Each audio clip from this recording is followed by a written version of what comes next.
اور ہم نے نوح کو ان کی قوم کی طرف بھیجا تو انہوں نے ان سے کہا کہ اے قوم، اللہ ہی کی عبادت کرو، اس کے سوا تمہارا کوئی معبود نہیں، تو کیا تم ڈرتے نہیں؟ اس پر ان کی قوم کے سردار جو کافر تھے کہنے لگے کہ یہ تو تم ہی جیسا آدمی ہے، تم پر بڑائی حاصل کرنی چاہتا ہے،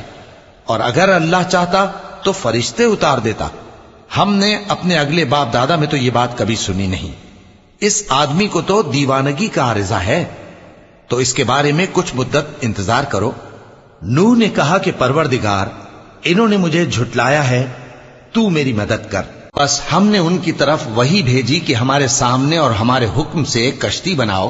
پھر جب ہمارا حکم آ پہنچے اور تنور پانی سے بھر کر جوش مارنے لگے تو سب قسم کے پالتو حیوانات میں سے جوڑا جوڑا یعنی نر اور مادہ دو دو کشتی میں بٹھا لو، اور اپنے گھر والوں کو بھی سوائے ان کے جن کے نسبت ان میں سے ہلاک ہونے کا حکم پہلے صادر ہو چکا ہے، اور ظالموں کے بارے میں مجھ سے کچھ نہ کہنا، وہ ضرور ڈبو دیے جائیں گے۔ پس جب تم اور تمہارے ساتھی کشتی میں بیٹھ جاؤ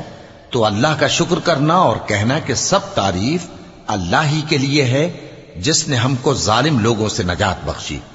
اور یہ بھی دعا کرنا کہ اے پروردگار، ہم کو مبارک جگہ اتاریو اور تو سب سے بہتر اتارنے والا ہے۔ بے شک اس قصے میں نشانیاں ہیں اور ہمیں تو آزمائش کرنا تھی۔